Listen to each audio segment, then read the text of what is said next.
What's up, everyone? Welcome back to the Hawks Film Room podcast, hosted by yours truly, David Lee, aka DLee43. Thank you to everyone who filled out the survey that I put out after the last couple episodes. We got some interesting responses. We're going to discuss them all. And I thought, who better than my man Tyler Jones, aka Anansi2x4 on Blue Sky. How you doing today, man? Well, I'm doing all right, but these survey answers, I haven't seen them, so I have no idea what I'm in for. So I'm probably gonna be triggered, but we'll see. And that was definitely intentional. I want to get to your authentic reaction for sure. So let's see. Basically, I assigned each player, or I asked everyone to assign and grade each player relative to how they perform to their expectations. Okay. And the reason I phrase it that way is, everyone will have different thoughts and feelings about like what's success or what this player should have done to be considered a success, whatever it may be. So we'll start off with Trae Young. Now, I know the pie chart, there's clearly a lot of differing opinions on Trae Young's season. I think from my perspective, with what he was asked to do offensively and the cast around him, I have very little complaints, especially when he's dealing with Achilles. I thought that he helped power one of the best offenses in the NBA, not necessarily in terms of results, but in terms of process and in terms of shot quality. Now, when you convert the player grades to like a number scale, where would you think Trae Young finished among the rest of his teammates before we go through everyone else?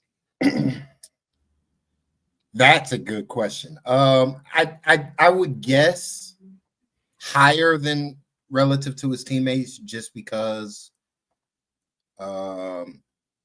at the end of the day, he was still putting up all-star caliber numbers. He was still the engine of the team, and like Trae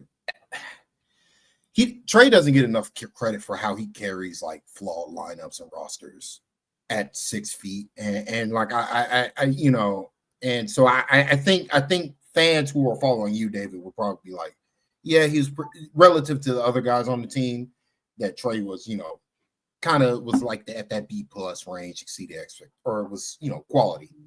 Yeah, so the most common one, like you said, B plus, about 41%.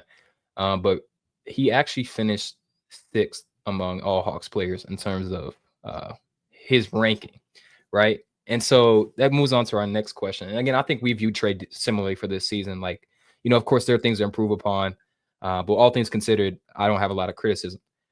And the majority of the Hawks fan base also seems to want him back this season, which makes sense to me. Again, I don't think you're going to be ever able to, you will be able, hopefully at one point, like lessen his shot creation load. But with the way this team's created is constructed right now, there's no trade that's going to make you better in the short term, 100%. But also, like, it's really easy to take for granted, or like to just say we're just going to tank or we're just going to get some other franchise star. Like, I would ask Jazz fans how they feel right now. Ask Brooklyn, ask Charlotte too. I mean, yes, they have LaMelo, but yeah. Ask a Hawks fan who watched the Hawks before Trae Young and were begging, pleading, hoping for a basketball player that has the ability that Trae Young does to consistently take over games the way Trae does. Like, it hasn't happened. Like, I'm 33 years old. I didn't grow up watching Dominique. I never saw Dominique play. Like the guy we had was Joe Johnson, and for as good as Joe Johnson was, he just wasn't that level of. No, he wasn't used correctly. In a different era, maybe he could have been a true superstar, but he just wasn't that type of player in an era where you needed a superstar to carry your team to have title hopes. The odd thing about Trae is that this is a different era of basketball in general. Like, yep. You can have a superstar. You got to have a superstar just to have a good team, like just to be 500. Like that's the era of basketball we live in. And I think media and like basketball intellectuals are kind of behind on that aspect, where it's team and roster construction is way more important than just one individual player. But you, at the same time, you need that guy to elevate your team, or you're going to have a hard time in the playoffs. Like, look at the Magic, before they made the Bane trade. Wagner, Franz Wagner and Paolo Banchero, as great as they are individually as players, their inability to make jump shots tanks or kills their ceiling.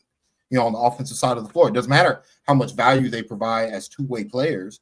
If you don't have somebody who can make a pull-up jump shot, and Trey's one of the best in the game still at it, and like that's just a weapon that allows you to survive in the crucible of the postseason. 100%. And I think it's the off the dribble shot creation stuff for Trey. It waxed and waned throughout the season. I think he's closer to a 36 to 38% three-point shooter than he was this year. But again, you have to continue, like when you think about shot diet, also like what I think people really forget too, you see it with SGA all the time, but a shot from Trey is so much better than the alternative of like asking Dyson to create in space or asking Zach Ricci to create. So it's like, yes, you may see these rough shots, these tough shots, but it's like, what's the alternative? And I think that's another concept. But the guy who actually had the highest rate of approval, and I think this should come as no surprise, Dyson Daniels. So on a scale from 1 to 5, when you convert the letter grades, Dyson graded out with a 4.16. 62% of Hawks fans, 63% said he got an A+. And pretty much universal approval. Everyone wants him in return. And I think this is pretty emblematic. You talked about like just in general, some of the dog days of being a Hawks fan. We haven't had a perimeter defender like this since Mookie Blaylock, if I'm going to be honest. Or even like Kent Bazemore in spurts was like a dog, but he was never anything like Dyson. And Thabo Cephalosha. Oh, Thabo, yeah. It was different, but like and it's frustrating. I don't want to bring people back to the bad times about what happened to Thabo. Yeah, during the 60-win Hawks team, but like when he was healthy, like he was like a transform, like he was like their most valuable player just because of what he did on defense. Like and that's what Dyson I thought brought to the table, that element, though he's a much younger player, like much younger, more shot creation upside on the offensive side of the floor. Thabo was never this level of like, even though he was better than what people thought, like Thabo was never somebody who can go for 30 in the Garden, against the Celtics in a must-win game for the whatever they call the tournament in season now. But like, man, it's funny because I just remember a lot of Hawks fans were mad that Dyson was the piece they got, and he was like, he averaged like 8 points a game, and they were all mad that from a 2-guard, and a lot of, and I'm glad that he won the fan base over because he's absolutely incredible. 100%. Even I was in the barbershop today, and my barber was like, I like that Dyson kid, but he's just not a real shooter, he's not a real scorer. And I'm like, I get what you're saying, OG, but at the same time, like, just from the steals alone. Now, this is a rough calculation. I'm gonna actually do the legwork for this eventually. I basically am estimating that for every steal, all 3 steals that Dyson averaged 3 steals per game.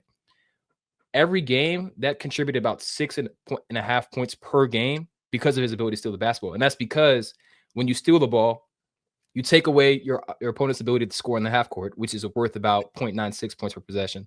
And then you get a transition opportunity on like a 70 to 80% conversion rate. And that's like a 1.4, 1.3 offensive possession. So just from his ability to convert defensive stops to offensive opportunities, we're talking about adding 7 points per game. We're not even talking about his offense. We're talking about legitimately just his defensive timing and his playmaking. And that's a very, very special skill. And so I think, again, this is something I think that the rest of the NBA fans are a little bit behind on. You had some guys like steal merchants like DeJounte Murray who fooled guys. And I think it kind of got lost in translation about just how valuable the steal is. The difference between DeJounte and Dyson is like, DeJounte was not solid as a point of attack defender, but he did add value with his defensive playmaking. Not as much for the Hawks, but definitely in San Antonio. But Dyson is not a gambler. He's someone who's always in the right position. He has great on-ball defensive instincts, which means he can, like what he did to Desmond Bane in that game when Karras did that game winner. That's a regular occurrence. Like guys were scared to dribble around him. And so I think I love that he got so much respect here. The next guy, you could also imagine he got the second highest, or actually, no, he got the third highest, which is kind of surprising. Jalen Johnson had the third highest rate of approval among Hawks fans. He was slightly below. He was at like 3.39. And I think a lot of that's, tied to the injuries. Before that, I think he would have also had very similar to Dyson in terms of like, A's across the board. I think a lot of Hawks fans are starting to get antsy about the injuries. Me personally, I mean, some of them are freak accidents. I don't think there's like a rate of reoccurrence or like, a continually nagging issue outside of the shoulder. But I personally don't really fault him for the injuries or feel like it's going to be a continuing issue. But I understand why people may feel that way because he's going into his 5th year. And, we didn't see him much as a rookie. We didn't see him much as a sophomore. Shout out Nick McMillan.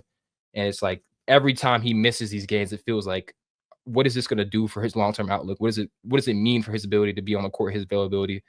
I don't necessarily have those questions. Do you have those concerns at this point? And then what did you think about his season overall in the 36 games he played? I have a concern in this way. He has not shown an ability to play through injuries, right? He didn't show it in high school. He didn't show it in college. His rookie year, like he didn't play, and like he should have played more, but he was also hurt a lot. He had a lot of random injuries his rookie year too. Sophomore year, he didn't play until Quinn, found him off the street. Apparently, Nate didn't know who he was, and like that's where I'm kind of concerned. Where it's like. He's got to put together. He's just got to play the games. Like he's just got to play 70+ games, and he's got to play when he's injured. He's got to find a way to be effective. Because when he had the because people forget he had it's not the shoulder that he tore the labrum, but it was the other one where he was having problems with. He was in and out of the lineup, and you could feel like him struggling in ways like he was struggling how to impact the game with his injury. And a lot of it has to do with the fact that he's a, athlete first player. Like he relies supremely on his athleticism. And so when there's something wrong with him physically, he doesn't have the skill level to compensate.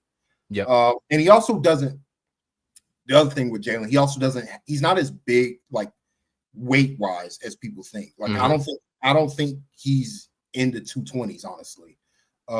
Just by the way he moves up and down the floor, the way defenders don't get knocked back when he's dribbling. He's not that strong physically in the upper body. And so like that is a little bit of concern, but like honestly, I'm more, to me, I thought I didn't rate Jalen as highly as Hawks fans did this season, even before the injury. Like the injuries, whatever. His play, he was very inconsistent. Though he was still he was good defensively, but he's leaving too much food on his plate on defense. He should be one of the best defenders in the game. Like he should look at Dyson Daniels and be like, I can be better than that. Because like on impact wise, he's the most impactful defender on the team. Like full stop. His rebounding is that valuable. His weak side rim protection is that valuable. Like there's just not that many like forwards in today's NBA who can impact the game the way he does on the defensive side of the floor. But I want him to play hungrier and harder because I've seen him. We've seen him like when he first got into the rotation for Quinn Snyder, he was all over the place on defense, taking possessions away, killing offensive possessions as a defender, off ball, on ball. Like he erased Tyler Hero multiple times, like embarrassed him. And that's the guy I want back. I don't want this guy who's a little bit too cool for school, who's like, I gotta conserve my energy because my team needs me to play 38 minutes a night because for the 18th season in a row, we don't get a backup power forward. That's not on him. So it's on the Hawks to, upgrade the talent in that area so that, maybe you reduce Jalen's minutes, but you get more effort from him on the defensive side of the floor. Because again, he was great. Like to me, overall, like I still think he was one of the better defenders in the game. For sure. But he should be. I want to win the defensive player of the year this year. Like that should be a goal that he wants to have. Because offensively, I don't ever see him being one of the true elites in this game. Like I don't think he has the skill level and the shooting touch to be that level of player. Not saying he can't be good on offense, but I'm thinking more like what Paul Millsap kind of became for the Hawks, where he was like a good all-around player on offense, but defensively is where he applied his trade at. So that's just something I just where I'm like, he was good. Like he was like to me, he was average. Like he didn't exceed my expectations. He was a little bit. I wish he brought a little bit more to the table, but overall, still like even with all that, he was still an all-star caliber player. I'm not knocking him for that. I'm just saying like I want more from him because physically he could do it all on the defensive side of the floor. Yeah, and as you were talking, like I was thinking about a lot of the different numbers I've looked at that can sort of back up what you're talking about. And like defensively, he was really good defending at the rim. Like so he like we're talking about like this is relative to his position, like in terms of percentile. So among forwards, he was in the top 20% at affecting whether a player contested the rim. So players shot 7% worse.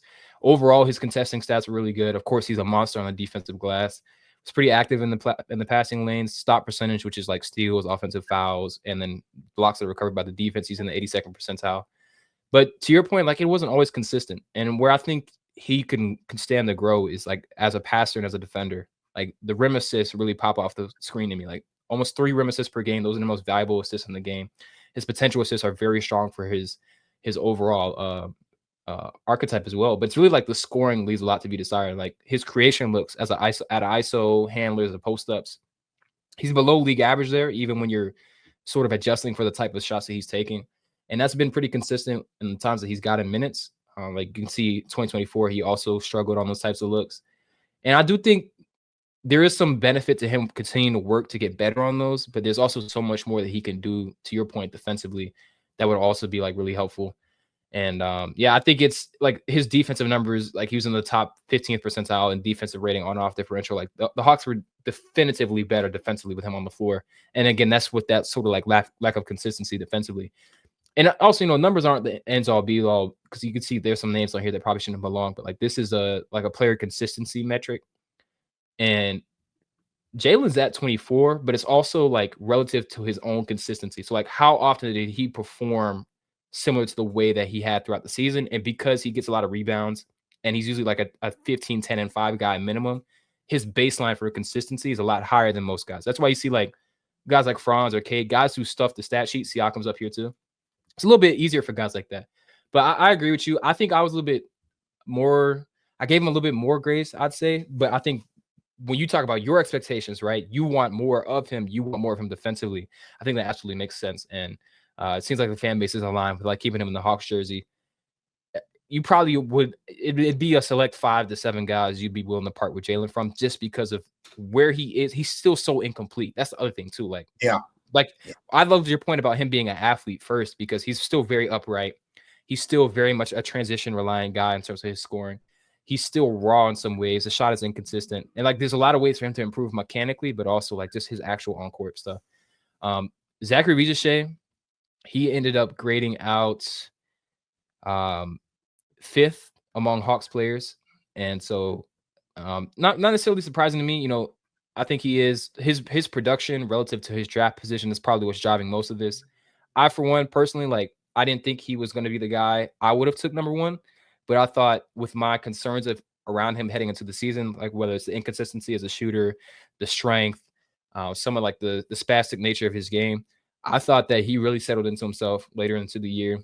Was a great volume 3-point shooter. I loved his off-ball movement. I want to say I gave him like a B plus or a B or something like that. The most common grade that Hawks fans gave him was a B plus. He was more so in like that B-ish range. What do you think about these results? Do you think they're underrating him, overrating him, and where'd you end on his season? I think they're properly rating him for what he provided, during the season. I think Rizache also needs some like context as a player. I think his people, his people were more focused on him skill development wise, and you can see it in like guys his size usually don't have this level of shot. Like, just even though, regardless how you feel it translate in game, like you watch them in a practice setting or you watch them in shoot around, like guys just this big don't shoot this well this young. Like they just don't. Yeah.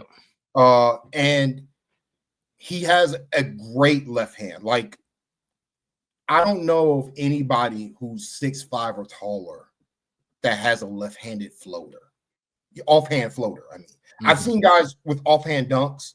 LeBron, Zion, Giannis, like they offhand dunkers all day. But an offhand floater offhand touch layups, offhand like, you know, that's a rare skill, and he's comfortable driving with his left hand in ways that will help him because he's a right-handed shooter, you know, and that's a way to counter how teams close out to him, and like that's a real weapon if he can get better. But to me, I think his like handles or whatever, they prioritize that over over like playing in basketball games. If this makes sense, even though he played a lot of games, he was always the youngest player on the team, always the weakest player on the team. Like he's been a professional since he was 16 years old, playing against grown men. And I think that's hurt him in certain ways where he wasn't able to develop his body just because of the schedule, the way Americans do. And he wasn't able to dominate his like age group. Like he just wasn't able. He didn't play enough games to figure out what works and what doesn't against guys his size and strength level. And I think this offseason is going to be big for him because he's finally got like a full 4 or 5 months to work on everything that he needs to work on. But like, man, like I'm hot. Like I have super high expectations for Reese. Like to me, he exceeded a lot of what I thought he was based on his tape. And like it's so weird because like all this stuff he's doing, all the stuff he did for the Hawks, like this is more dribbling than he ever did in France. Like they literally did not allow him to do anything with the ball in his hands. And so like I think it's just going to be a gradual process of him getting comfortable with his body and with his frame in order to impact the game. I think there's a lot of untapped potential with him. And I'm like, he's got a chance. That's all I'm going to say about him. But we'll see how he looks, you know, a couple months from now. But like, if he if he clocks in the hours and physically, like the behind the back stuff, there's some video game crap he does, and I'm like, why can't he? I want him to do it more consistently. Is the thing, and to do it consistently, one, you need strength, and you also need experience. Like you need reps, and that's where. Because I've heard you a couple times on you know, you talk about Reese didn't really get many on-ball reps this past year, and that might hurt him. That's where I'm like, I'm hoping he plays summer league because he's going to need like that'd be a great environment for him to just put the ball in his hands and be like, create offense for your team. You know, like I think that'd be a great environment for him because I think he was comfortable. He got more and more comfortable as the season got along because he got stronger, more confident in himself, and his teammates. Like I'll just leave this at this. Like Trey does not gas teammates up. Like Trey does not believe in like, you know, the only two teammates Trey liked, if we're being honest, was Bogey and Clint Capella for like 8 years. It felt like he was the only two guys he would praise. He would be like, man, I love Bogey on offense, bro. Woo. Yeah. You know what I'm saying? Like, but you know, this offseason, he's like, man, Dice is a killer on defense. And Reese Shea, man, he was like, the first time he meet dude, he's like, you should average 16 a game. I'm like, come on, Trey. Like, you know, kid can't even bench the bar. Like, we gotta set the expectations, be reasonable here. But like, you know, Trey's high on him, his teammates are high on him.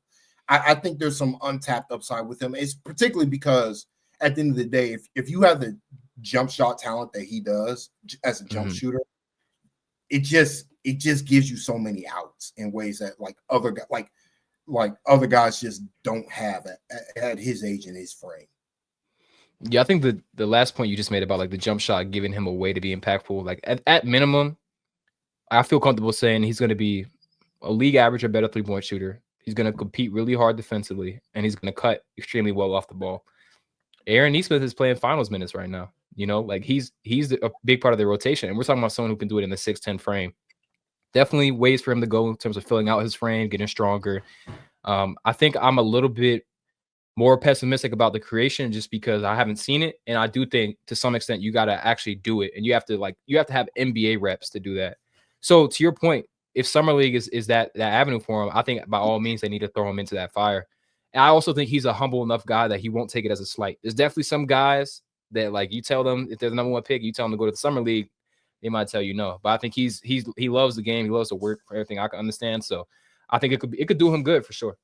He still might not go just because I think he's trying to play for the French team, and I don't know what their schedule is too. The French national, I know they have some international. So I won't be disappointed if he doesn't go. I just want to see him. Honestly, like he's such a unique player. I haven't seen, you don't see this archetype of player. Like he doesn't play basketball like a typical basketball player, if that makes sense. So like I'm fascinated by how unique he is. I want to see where he can take it. But I think he has some more creation upside than he's shown, at least in the NBA. But like you said, David, we're both like, until he shows it on the NBA floor, like we can only take him for what he is. But that's still a good basketball player. 100%. The next guy is Onyeka Okongwu. Now, this somewhat surprised me. He ended up graded the second highest of any Hawks player this season. And to me, I think some of this is Clint Capella fatigue, and also just we finally saw Onyeka like reach what we've been wanting for him for so long. And I think the fact that he snatched Clint's starting chain definitely helped as well. I was very pleased with what I saw from him. How do you think this is like a anyone but Capella type driven, or do you really think that this season did it blow you away? Like it seemed like it blew away most Hawks fans. Okongwu's interesting to me. Like I think the survey is probably Capella fatigue. To me, I think I wish he was hungrier to be an elite player. Like that's if I want to be honestly critical, like people talk about his size, I'm like, I don't care about all that. To me, he should have been like on some Dennis Schroeder, start me or trade me by his third year in the league so he can get his money. Like 100%. And the Hawks would have been a better basketball team if he did that. If he was selfish and be like, hey, I'm not sitting behind Clint Capella for another season, while I see these guys who I feel like I'm better than are getting opportunities. Like Okongwu didn't even get Okongwu as a six overall pick didn't get opportunities. Like really, where he was just like, you're the backup. You always play your minutes with the worst defensive power. Like we're gonna put you next to Sadiq Bey, Danilo Gallinari, DeAndre Hunter, insert George Niang. Like we're always gonna pitch you with the worst defensive option because Capella can't do it. And also you're not gonna be able to play next to Trae Young because Capella has to play next to Trae. And so like that deflated his value to the team. And so like to me, anything he did wasn't surprising to me. Like, him putting Wemby in a box on both sides of the floor where he put 30 on him, like that didn't surprise me. Okongwu's used to like knocking skinny bigs back. Like he did it against the Cavaliers 2 years ago in the play-in tournament. I think people forget, like when the Hawks came back on that run when Trae Young went nuclear on them, Okongwu was right there setting the screens, moving Mobley and Jarrett Allen out the paint. Like, but he's a small center. Like people care too much about his height and not how strong he is physically and how much he weighs. Like he moves the skinnier centers who rely on their length out of the paint, and that really helps this Hawks team. It really helps Jalen in particular. So like to circle back to Jalen a bit, Jalen's the one who suffered the most offensively with the Capella attacks, just because Capella, like, man, preach. What's he doing? But to me, I'm like, this season that he had last year should have happened a couple seasons. Now he wouldn't be on this super valuable contract, right? And like things would be different. But like at the same time, I'm seeing somebody who's like offensively, I'm seeing somebody who can do it all on offense and should be looking like, honestly, he should be like, I want to be an all-star next year. And I don't know if that's where my criticism starts with Okongwu. Like, I don't know. I think he's too comfortable with being good. Like where I'm like, with your shooting touch, with your touch around the rim, your ability to create offense for yourself. Like he's got real post moves where he's able to create space for himself and get to like his little floaters and they go in. Like self-creation looks as a big. Like if he ever learns how to like cheat the way that SGA does, where he's pushing off with the off arm every other play. Like if he learns that like gimmick, the Sabonis gimmick, where I'm gonna use my off arm to create separation on a drive, There's no reason why he can't be Sabonis like on offense. Like what am I missing from him? You know, other than does he want to be that level of player? Like, or is he comfortable filling in the role and being a good teammate?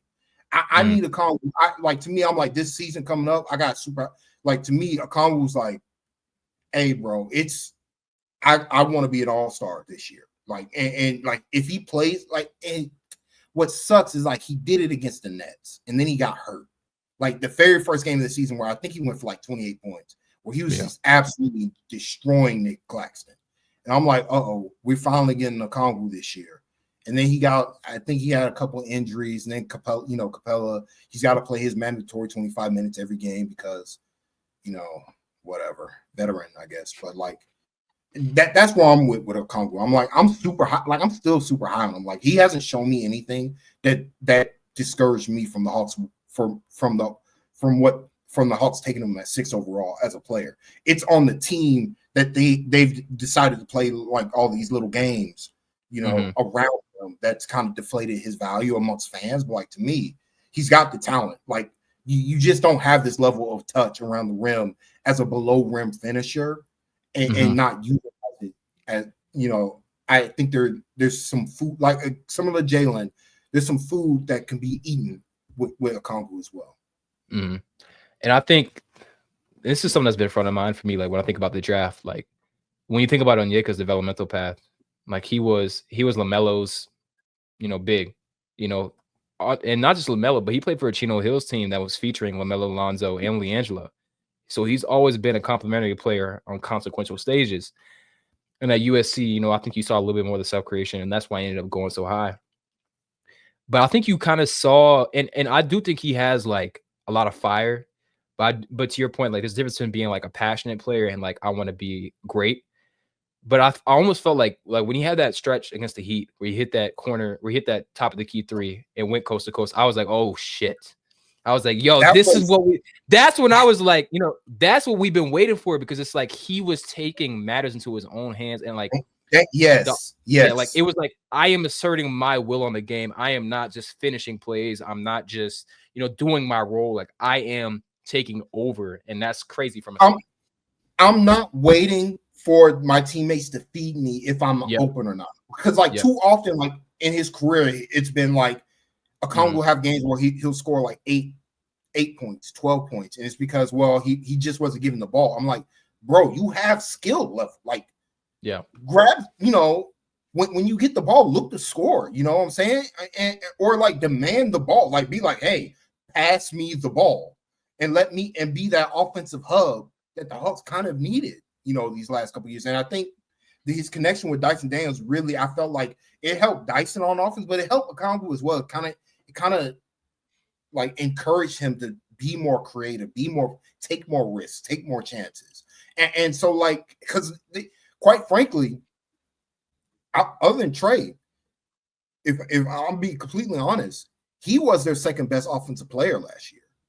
Like in terms of taking pressure, like to me, of all the guys on this team, Okongwu took the most pressure off of Trae Young to create offense. Like just full stop, just based on what he did with the ball in his hands and when he got elevated into the starting role. But that didn't happen. That we're 3 years late to this game. Like other teams who are smarter, when they take lottery talents and they want to empower their players, they do this sooner so they can figure out what he can and can't do. So that's why I'm like, I'm frustrated with what the Hawks have done because of Capella. Shout out to Brad Rowland. But the Heat game was like rip Tyler Hero at half court and then like power dunk two hands. Like, bro, we winning this game. And then Terrence Mann, shout out to Terrence, bro. That was tragic, but that was a fun game. Too bad. Yeah, well, I'm glad they lost because the Heat would have got Cooper Flag if you looked at how the standings work. So I'm kind of glad the Hawks lost that. Yeah, that would have been devastating. Very big vibe change here though. So Clint Capella, of the 16 Hawks players I had surveyed, he finished 15th, and the most common grade he got was a C-. He got 15% were Fs, and the fan base is pretty much unilaterally wanting him out of a Hawks jersey.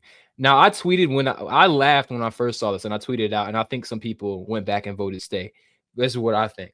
But I think if you're, and this is one of the comments I got as well. He was like, I'm assuming that if Capella comes back, it's on a very good deal. And I think that's, it's a valid assumption. But I also think that there are so many other options for cheap big depth. Now, let's say they exhaust all those options, or they're not high on the bigs in this draft, and they don't feel like they can get into play with the free agents. I think you could get Capella on like a vet man, or maybe like a $4 or $5 million contract. I wouldn't want to pay him much, if anything at all. I mean, you just saw Steven Adams got, that's one of the best options we could have had. So I don't know. I think it's also harder to ding someone who's clearly was on the decline. It's not his fault that he was starting games. Like this move should have been made really a year ago, but also like this, the beginning of the season, there's no reason that Capella should have been starting over Onyeka. So I initially gave him an F in the first podcast I did, but when I was talking through the period, I was like, this is someone whose impact is directly tied to athleticism. He completely changed the 2021 team's dynamic. We don't make that run without him. He was our defense. We were a positive defense with Trey and Kevin Huerter on the floor because that's how good Capella was. And I think he's also a proof of concept for what the Hawks could try to find in this draft as well. Like, you don't necessarily need that unicorn type big. I mean, you see what Hardenstein did last night with the passing and the screening, the play finishing. And so I think that's something that the Hawks would probably have in mind thinking about that version of Capella. Are you also aligned with the fan base on this? Like, do you think that he was pretty disappointing relative to expectations, and would you prefer to see him in a different jersey next season? I think he's going to be in LA. I think honestly he met the expectations. I'm gonna be honest with you. But they were just low. Like he did his job. Like, to me, the issue with Capella wasn't even the player; it was the usage.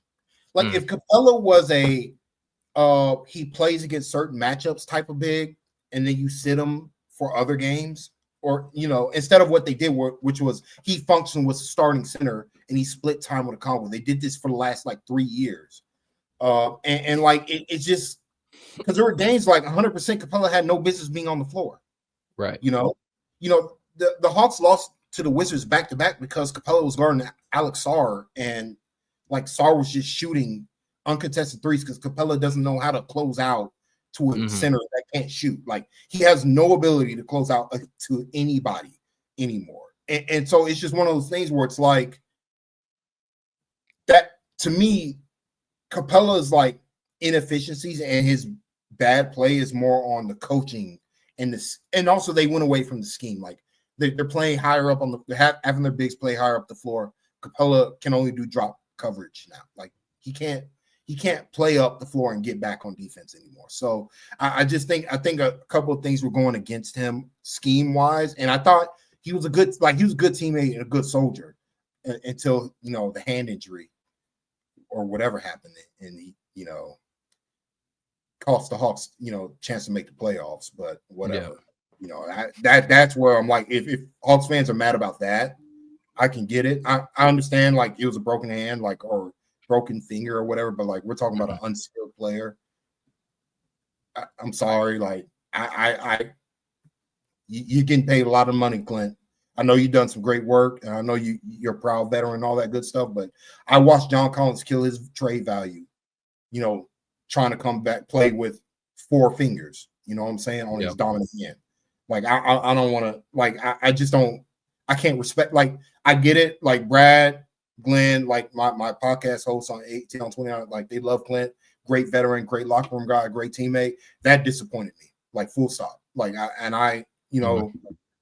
good luck to him wherever he goes next. But like I can't, like to me, I'm like they should have just bought him out and kept it moving if he was going to do that, because that's like he just quit on the team. Like, and like this is the second time a Hawks player, shout out to AJ Griffin, just flat out quits on the basketball team. And I'm like, to me, I ain't got no respect for that. These basketball players get paid too much damn money to be quitting. And like, you can tell me he was hurt. I'm like, all right, bro. Like, I thought we, it was all about the team. We're trying to win some games here. Like, Capella ain't some like superstar that needs two hands. You know what I'm saying? Like he was playing with the injury. He just like, I think, and I'm pretty sure it was an agent decision because he wasn't playing well. And like he was really struggling, like there was some stuff he was struggling with. And you know, overall, like I feel bad for him as a player just because he was never able to recapture the magic from 2021 just because of a variety of injuries, like the wear and like the Rockets let him go because of injuries. Like, you know, they kind of sapped because when he was on and he was the athlete that he used to be and he was healthy, like he was one of the best centers in the game, period. You know, and so like I get it, they're trying to preserve one last ride, but like, hey man, that's a lot of money to be paid to just be sitting on the bench with a broken like finger or something. I don't know. No, that's fair. And I think a good example of like how much better the Hawks big depth is than some teams. I mean, look what Indiana is doing with Tony Bradley and Thomas Bryant. Like Miles Turner could be pretty bad defensively in terms of his in space. They can't do anything with those guys on the floor. And you know, if it would have been a luxury to have Capella as a guy you can go to off the bench. So I think that's a good case. Like, to me, I'm like, if Capella was just like a 12 to 13 minute guy, he'd be perfect. He's viewed way differently for sure. But like the inability for the organization to sell him on that plan, even though they're paying him so much money, like to me, I'm like, yo, Landry, what's the point of you making money? You know what I'm saying? Like we can't sell a Capella to play a reduced role. Steven Adams did it, you know? Right. What do we? I'm like, whatever. We move on. Capella's a sour subject. Brad's gonna text me about this, but Karras actually got a pretty high rate of approval as well. So he ended up finishing 7th, so slightly below Trae Young. I think that he, much needed shot creation. The Hawks needed someone who could just sort of do something with the ball in their hands.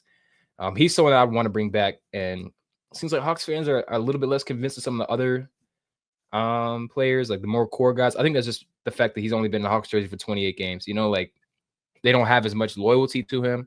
But I also I used to have a much more negative perception of him, honestly, too. Like I thought that Karras was a shot chucker who was going to hijack the offense.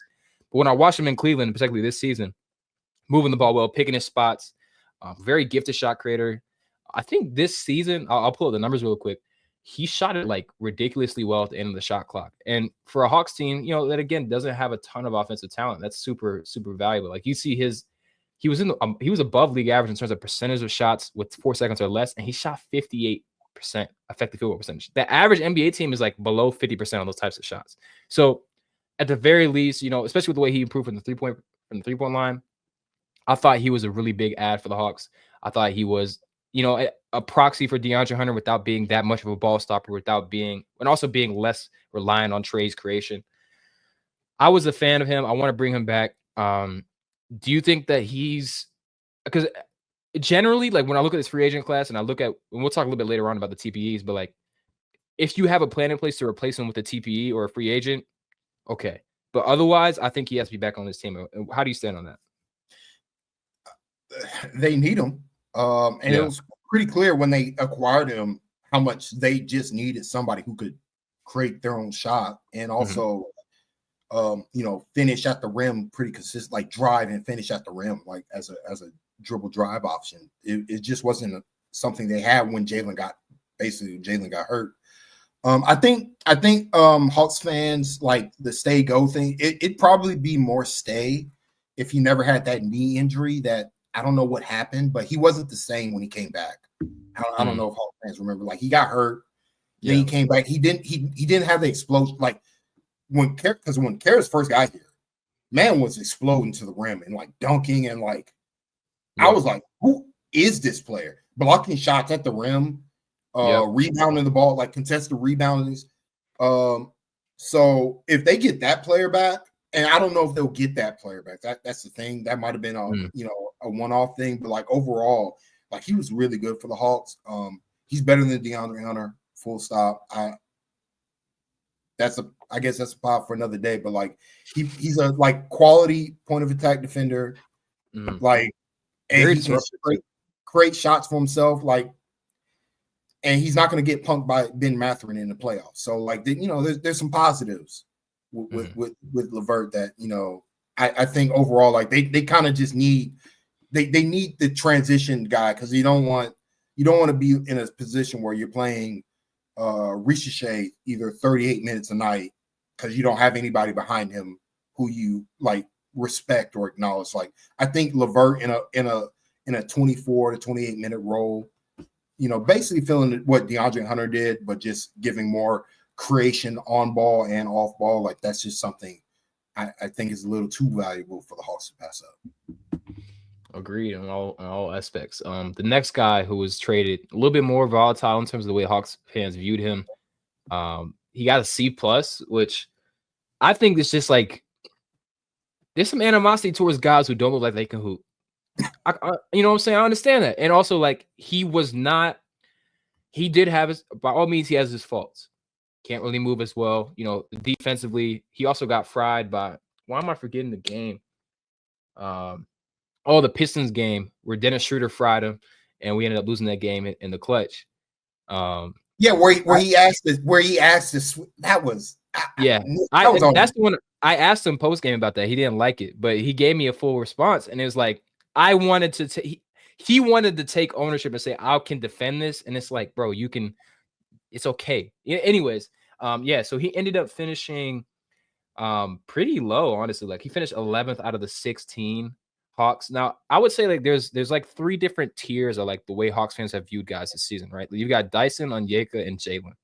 And then another guy, and Mohamed Gay and Zachary Ricochet. Then you've got Trae Young, Karras, Veet, Keaton, Larry, Georges. But then right after Niang is like the big drop off. And so I don't think this is a fair perception of him. I think we talked about this a little bit before we started recording. It's very hard to replace that level of 3-point shooting. He did his job. He actually did a much better job taking advantage of mismatches than I ever expected. Like walking guys down, putting that weight on them. Should we have closed as many games with him? I don't think so. Should we have been closing with him at the 4 particularly? No. But guess who? Like, what other options did we have? You know, like that's what it comes down to. I think Niang was out of position, and they asked him to play out of position, and I thought he did his job. Like he did it admirably, but like the shooting, they desperately needed the shooting. Trae had been begging for somebody to make the open 3-pointers that he was generating. And then when Niang, when you're this level of shooting, what Niang helps so much is he puts pressure off of other guys to make those shots, because you know Niang is going to be, you know, high quality on that front. And so like I get why Hawks fans are frustrated, but to me that's more of a coaching or roster coaching thing than anything to do with him in particular. Like, you know, he was just putting in lineups that were just dead on arrival. Like Niang, Capella, Niang, Barlow, like no shot, no NBA team's going to respect that if that's your front court. And so like I think he was just put in bad situations where if you have a more talented team and Niang's playing less and two playing like in more advantageous situations, his strengths will decline, where it's like, oh, we got this shooter and you can't take advantage of on defense because what, Jalen's here, Mo Gay's here, insert Okongwu's here, like whoever they have around him, like he'd be better insulated, you know, defensively. The Hawks couldn't do that last year. Like they were like struggling to get through lineups. They were like, Barlow, please work tonight. And like, you know, it was like, well, we got to come back from 15 points down again. Shout out to you guys. So like it was just it was a bad roster, and I thought Niang overall made it work for what was asked from him. And considering his contract, like he's absolutely somebody I expect to be back on the Hawks. It's just that instead of being the 7th man, you want him to be the 8th, 9th, 10th man. If he's your 10th man, you got a great team. Yeah, and, you want him to be the Garrison Matthews, basically. Like you want him to be the guy that you say, hey, we'll put you in for about 5 minutes. You hit 2 threes, you might play 15, 20 minutes tonight. But I think he can play the 3 if you have the right guys around him. Like with Niang on the floor or off the floor, the Hawks shot a 54 effective field goal percentage. Beyond the arc wasn't nearly as effective. They shot 59.1% at the rim. And as soon as you put Niang on the floor, then you're looking at a plus 3% at the rim. The overall 3-point effectiveness is better, and their overall effective field goal percentage goes up by 3-4 points, and that's worth 3 to 5 points per 100 possessions, right? So absolutely a huge offensive asset. I think they're split on him though, and I feel like I'm in alignment with you. Like, it's very hard to find that level shooter with that contract that also is multifaceted. Like, in terms of, he doesn't have to just spot up. Like, he can run those drag screens. He can walk a guy down to the post. He can grind the glass from time to time. You know, he's more than just a shooter. He has his faults 100%, but I think he adds a little bit more value than like a guy like a Sam Hauser or like I guess even like a Sam Merrill. Although those guys are like maybe better in different contexts, I think for the Hawks you need someone who isn't just a shooter. For the Hawks, like this is what Niang is the exact type of player that makes Jalen Johnson so valuable, because you can have Jalen at the 4, and like if the matchup, like Jalen can guard whoever is the tougher assignment at the forward position, and you just have Niang wherever, and Jalen can cover for it. You know, depending on who they have at center. So like that's where it's like I don't think Hawks understand. Like, you pair him next to a Jalen Johnson. Now Jalen's a lot better on offense because he has a true elite shooter. He can, as a release valve, as well as he's able to cover for him on defense. And that's where I'm like, I think Niang can Niang was really good to start when he came on the Hawks. And I think on a bigger, more physical basketball team, like Niang will be a great boon for them next year. Agreed. Terrence Mann, the other guy, was at the deadline. Did not get well received by the fan base. His most highest received score was a C. He ended up grading out right above Clint Capella. So he finished at a 1.6 out of a scale of 5. I know that. Well, I'm a little bit surprised by this, and I do think maybe some of this is tilted by the way that me and Preet were talking about him on the podcast. How much of this do you think is contract driven, or like also the fact that he was traded for Bogey? I think those two things make it really bad. And of course, his bozo moment in the play-in. But like, what would you think is the biggest factor there? I think it's the bozo moment in the play-in. The last thing we saw of Terrence Mann is him just being shocked that Trae Young passed the ball when he's wide open. Right? He had a layup, bro, and he just he starts I was tugged. I'm like, bro, you were not tugged, dog. You just weren't ready for the pass. I'm like, what? Yeah. How are you not? Oh my God, that was so. I think a lot of the negative with Terrence starts there. I actually don't think the contract is that bad relative to what he is as a player. He is probably a little bit overjuiced by 3 or 4 mil a season, but overall, he is a useful NBA rotation player, because we saw. To me, I'm like, we saw what it looked like when the Hawks were playing a bunch of G Leaguers and Trae Young. It wasn't working. They were on an 8-game losing streak. They had to do something. Yeah. And Bogey, I guess, I don't know what happened with Bogey in the organization, but something broke bad, and there was just enough is enough. So I think there's some bad feelings with that trade, with giving up picks to get him.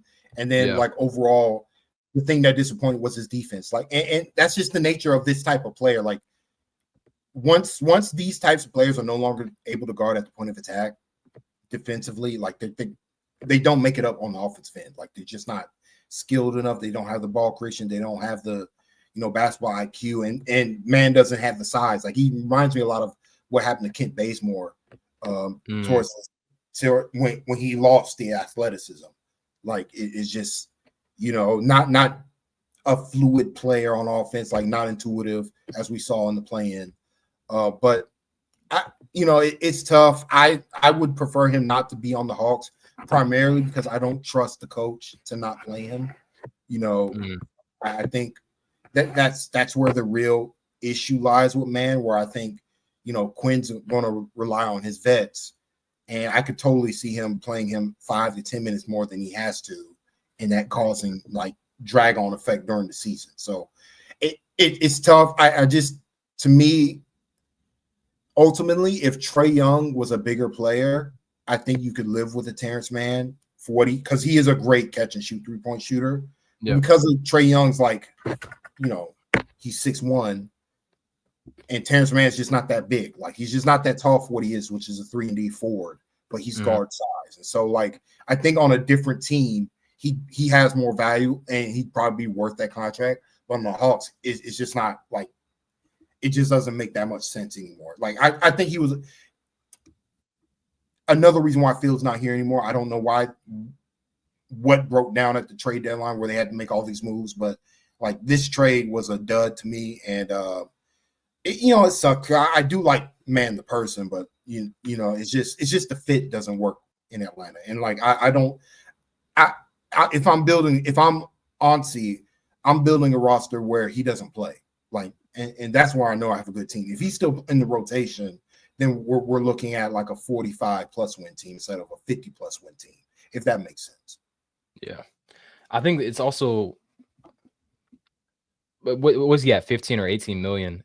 Yeah, and it's like, my concern is like, okay, Trey's my in terms of guards, Trey, Dyson, Veet, potentially Kobe.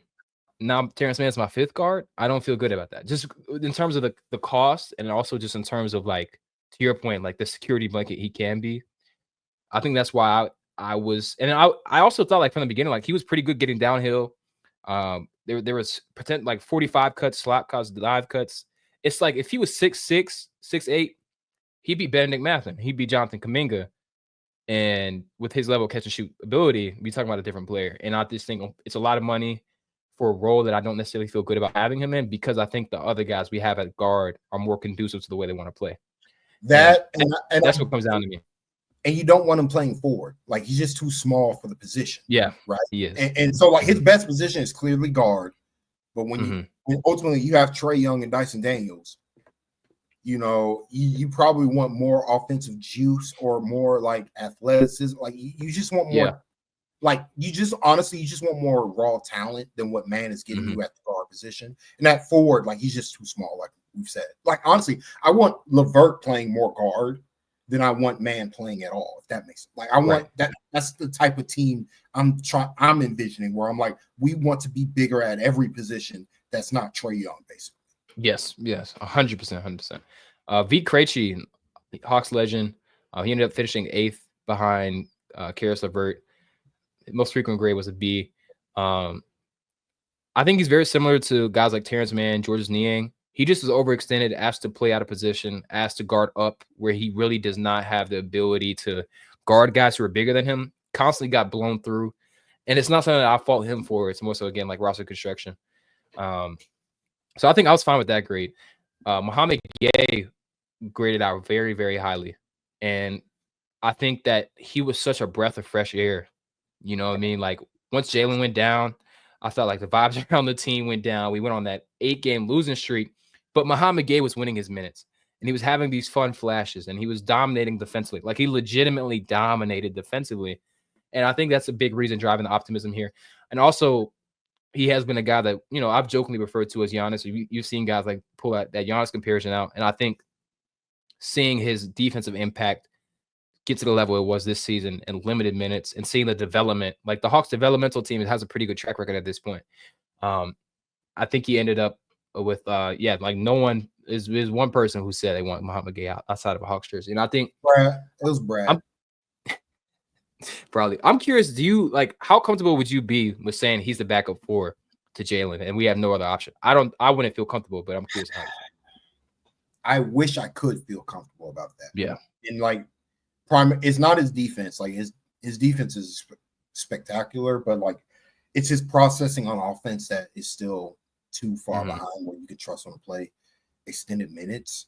But like, he's a good player. He's a useful player. I want to build a team where you want to build a team to where he's your 11th man, your 12th man, your energy guy. Like, oh, we're lagging on defense. Let's get Mo out there and, cause some havoc. But he's super talented at the end of the day. Like, I just wish he was a better processor on the offensive end, more consistent finisher, better shooter. But like, defensively, like, there's no notes. Like, He put Amin Thompson in the box. He was beating up Giannis, even though he was giving up a lot of weight. Like he was meeting Giannis at the rim at every opportunity.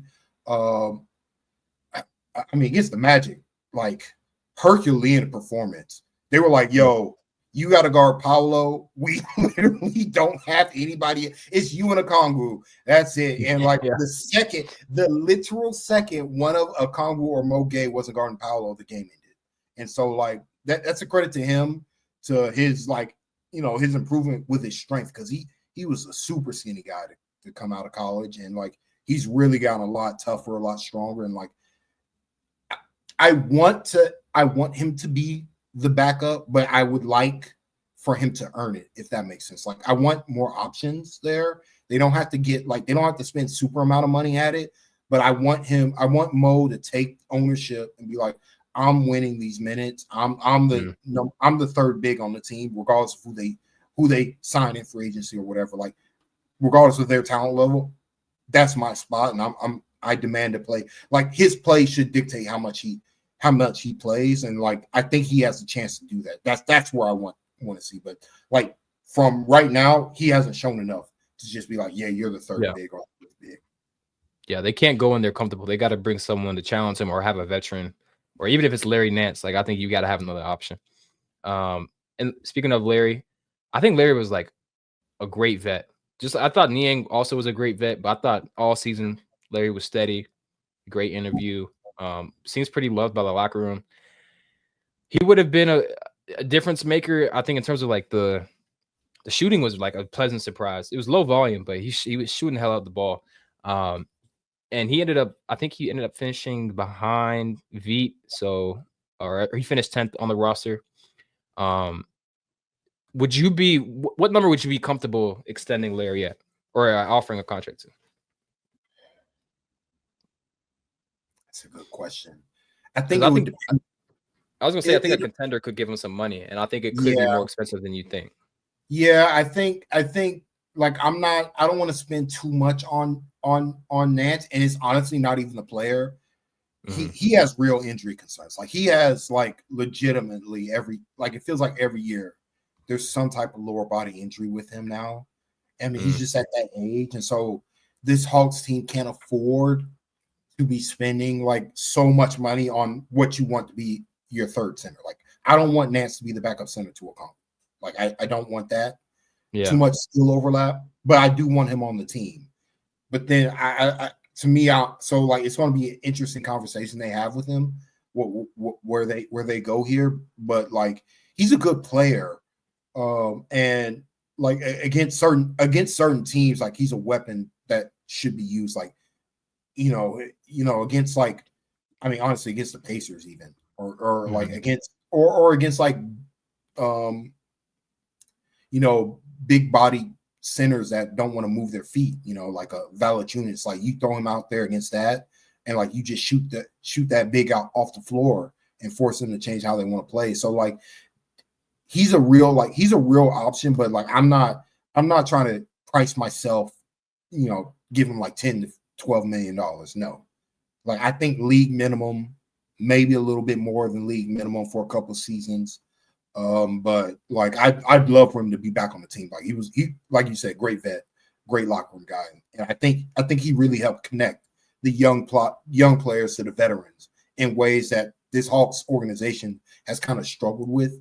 In the Trae Young era, too often it's been a little bit two parties not talking to each other.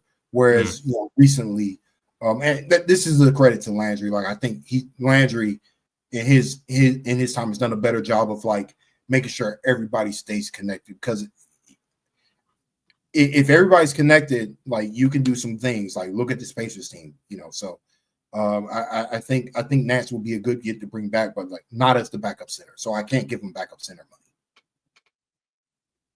Agree on all parts as well. Dominic Barlow, two-way guys. I'm kind of like, it is what it is. You know what I mean? Like he was asked to do more than he was expected. He's still not ready offensively or defensively. But he had some moments. I thought like he had some mid-range touch. I was like, okay, that looked nice. I remember him having like a alley-oop dunk. I was like, okay, he kind of got up, but I don't know. I'm kind of like the jury's still out for him. Like I think he's still very much a developmental piece. Hawks fans want him to go. I think when you look at two ways, like you're either looking at like severe developmental bets, or you're looking at guys that you drafted. If you're bringing in like Jurisic, for example, should be on a two-way next season, in my opinion. And if it comes down to the two ways, I would prefer to keep Dom, Jurisic, and then ideally you have a better backup point guard option than Keaton Wallace, or like like something like that. But out of the two-way guys, like Keaton Wallace graded really high. I think the Hawks fans really liked him. He finished 9th. All the other two-way guys were 13th, and like, or just didn't really get a rating for real. So I think Keaton Wallace had a pretty high rate of approval. Guys really want him to stay.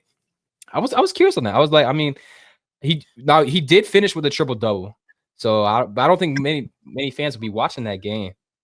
Maybe it's like I don't know. He's like a more like, he got that dog in him. He's a mid range guy. I don't know. I don't really have an explanation for Keaton Wallace grading out well, but he had a pretty high universal rate of approval. I don't know. Like, did you have an opinion about him at all?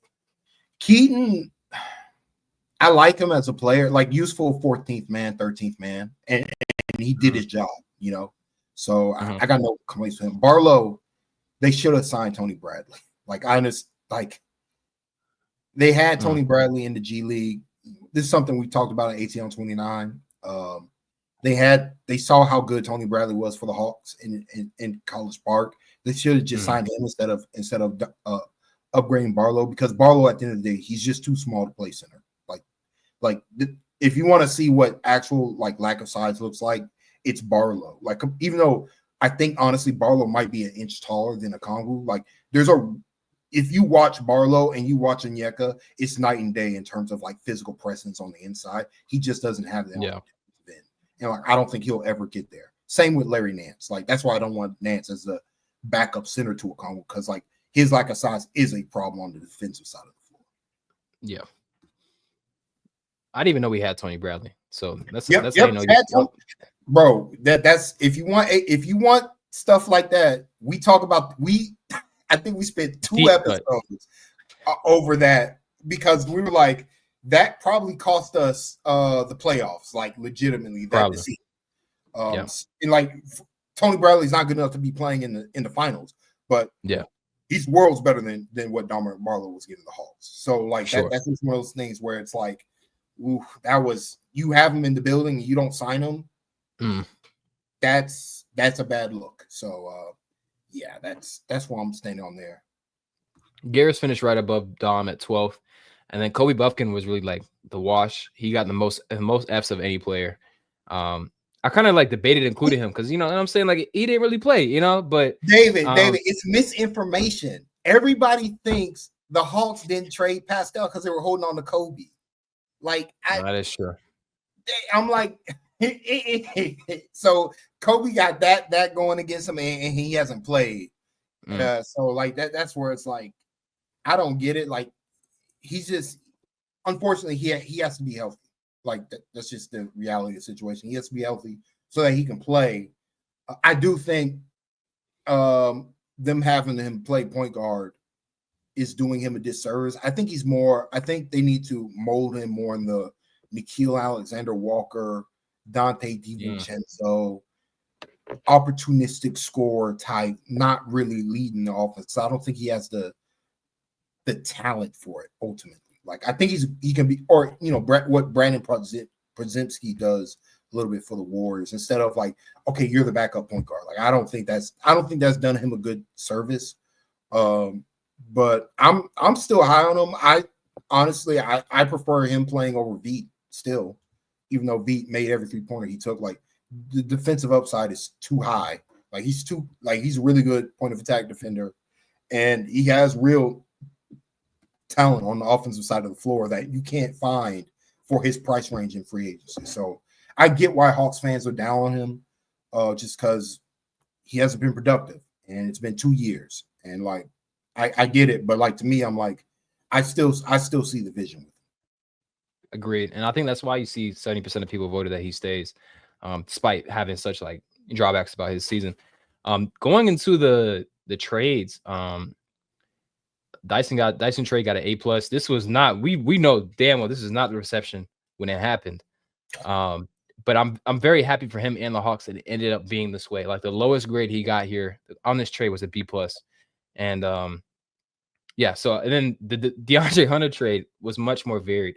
I think we both feel strongly about this. Like this was also in a lot of respects should have been a B plusish grade just because you didn't get back a Jalen Tyson, you didn't get back Craig Porter Jr. Both guys who I think would have helped the Hawks not as immediately as like a Levert or a Niang, but like I think I have more equity than long term. Or you didn't get a first back either, so like you didn't get an effective first or a first.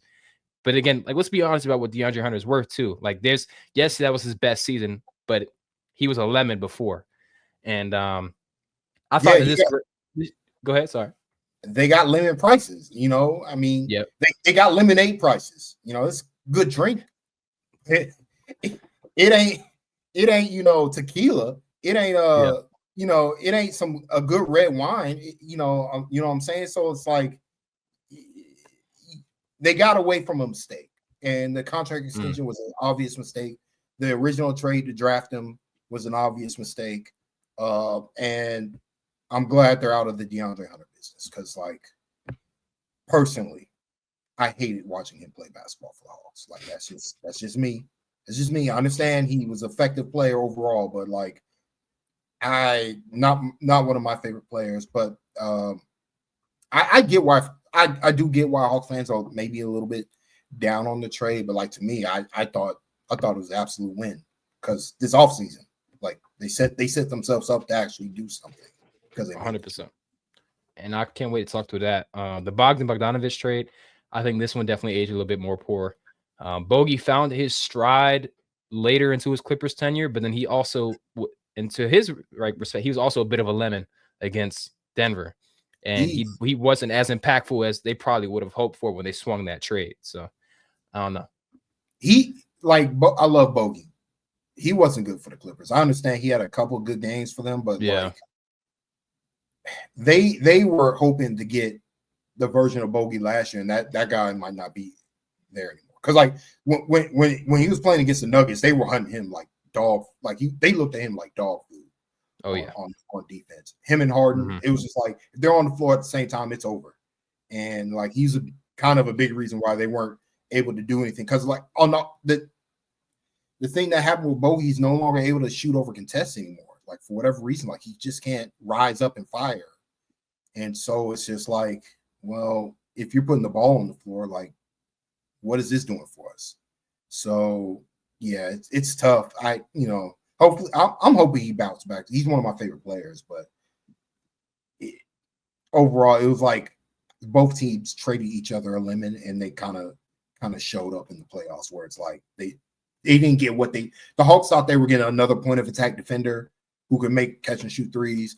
The Clippers thought they were getting a great shot maker to pair next to James Harden and Kawhi Leonard. Neither of us got what we wanted, and so like we're both looking like, well, that was one of the trades of all time. And I think it was interesting though, like as critical. Well, I guess the Dre trade wasn't viewed as critically, but definitely for the Bogey trade. I mean, it seems like the majority of Hawks fans said that we got better, and I think that's pretty objectively true. You know what I mean? Like, yes, the defense tailed off a little bit, but you can't talk about that without Jalen not being available, and the shot making was like worlds better. What was interesting to me, like the Washington Wizards loss was by far the most prolific in terms of the responses. I think that was really bad. The best wins, I was intrigued. Like a lot of Lakers mentions in here, that game on the 6th.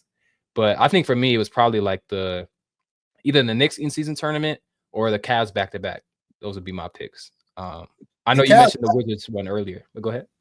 The Cavs back-to-back gave me hope, bro. Sure. when they busted them for 20 and then they busted them again the next the couple days later, I'm like, oh, we got a squad, bro. We could do some stuff because I knew the Knicks were fraudulent, even though they made it to the Eastern Conference Finals.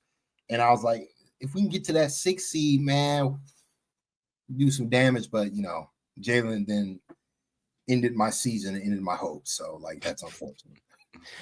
And I thought it was interesting too, like relative to expectations. I don't think this was a failure by any means, but I didn't know how delusional the fan base was coming into this season.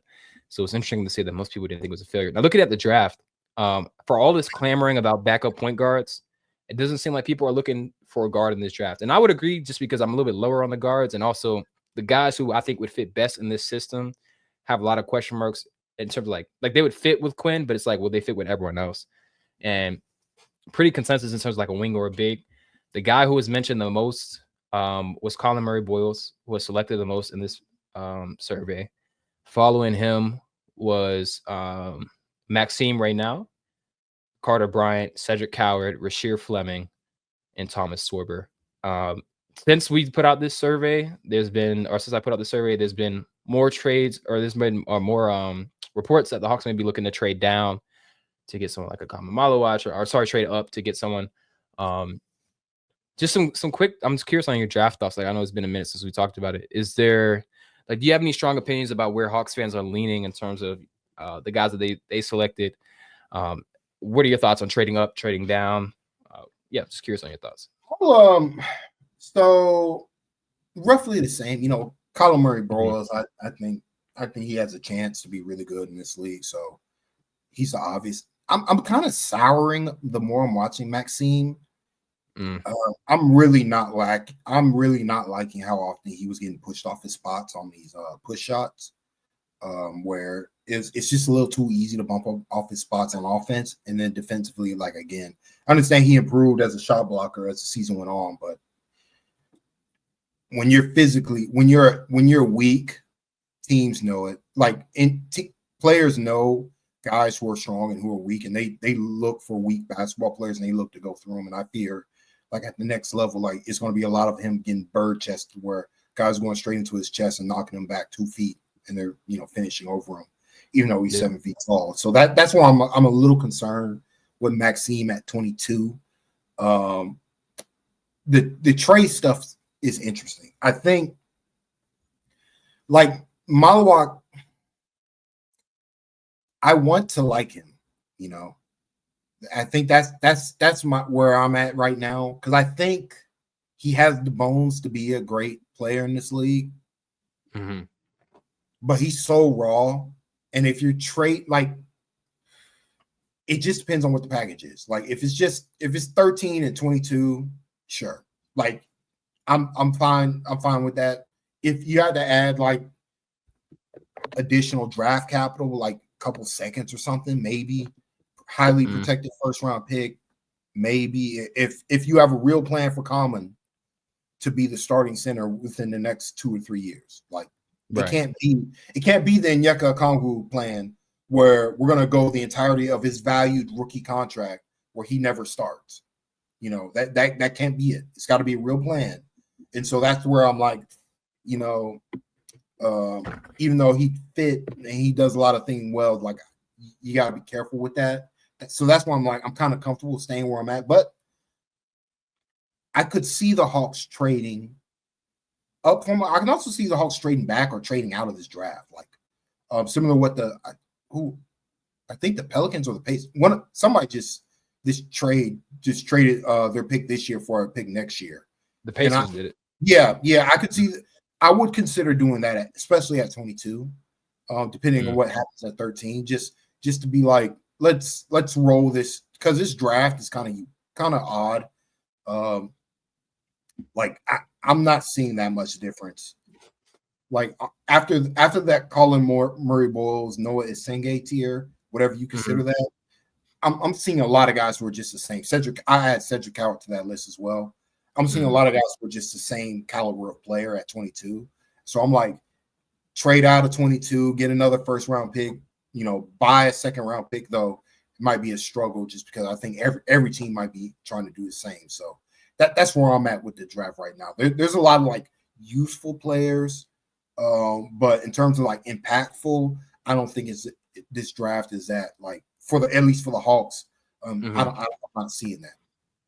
Yeah, I think it is pretty flat in terms of, like, I have 6 tiers in the first round. So I have, like, but the first 6 guys are within 3 tiers. So, like, once you get out of top 8 in my mind, then you're on the same playing field. Yeah. And so to me, it's like, if you get Colin Murray Boyles at 13, I don't really care who I get at 22. I'm gonna be honest with you, but I would definitely like that would be a swing pick if I get called because I'm very confident calling Murray Boyles. I am very like, of course, there's swing scales with him, but at 22, you know, I might take a Yang, I might take a Maxime, I might trade out, I might try and get a second round pick and see if I could get Maxime or Yang in the second round, which is looking less and less likely. Appreciate you, Tyler. I know you mentioned the ATL 2.9 earlier, but please let the folks know where they can find you. Yeah, you can find me on Blue Sky, Anansi2x4. I'm still on Twitter, though not as much. I go on it for like an hour a day now. Yeah, and then podcast, me, Glenn Willis, Kevin Chenard. We do a podcast, ATL on 29. We're going through the prospects now, and it's a good exercise to go through a bunch of guys just to get my feelings, you know, kind of see where it's at. And it's like we said, this is a very flat draft for where the Hawks are drafting. And so it's hard for us to be too, though I will say, if the Hawks draft Igor Demon, which is over Colin Murray Boyles, which is what was mocked by Jonathan Gavoni, and then get Danny Wolf at 22, I'm going to have some problems. I'm gonna have some problems, bro. Like, shout out to Alpharetta, but like that's a little bit too much. That's a nightmare outcome. And that's like, ooh, the Hawks might be not in good position organization. Yeah, if that's that would be, I would have serious concerns. And this team is pretty drastically in need of like size and athleticism and versatility. And those guys bring size, but they don't check those other boxes. And there's like some legitimate, I don't think they're like transcendent defensive talents, but like their frames are transcendent. And like I'm just gonna share this for the last thing before we hop off. I just put this tweet out because it's like, we all know that Hawks fans in general, you know, we could be a little obsessive about 7-footers. This is an effective height calculation, basically saying like, what is the average wingspan for the height of an NBA player? And the average NBA player has a wingspan that's about 4 inches bigger than their height. Thomas Sorber is 6'9". I had a lot of Hawks fans tell me he's too small. His 7'6" wingspan gives an effective height of 7'1". Okay. And when you're smaller than your wingspan and your effective size, you're typically more versatile because you can move quicker, but you're not giving up size. And there's CMB is a great example. Like, he plays about 3 inches taller. Cedric Coward is about 5 inches taller than his listed height because of his wingspan. Fleming is also about 4 or 5-ish inches taller. So like, that's just 4 guys. And those are guys at like the other end of the spectrum, outliers, but those are guys who one of those may realistically be in the Hawks range. And I think at some point when you watch what OKC is doing, where they're playing small without giving up size, the Hawks cannot go in the opposite direction and get someone like a Danny Wolf, who, as interesting as he is offensively, he's turnover prone, his shooting is inconsistent. The volume is there, but the results aren't. And then he's also like, I'm very concerned about his mobility and his overall athleticism. And I don't even want to get into the Jaeger stuff because he makes me angry just to talk about him. But I'll say that for some of the more in-depth draft stuff coming up. Again, Tyler, thank you so much. Y'all make sure to go check him out everywhere he listed. It'll be in the description. Yeah, hope y'all enjoyed it. See you in the next one.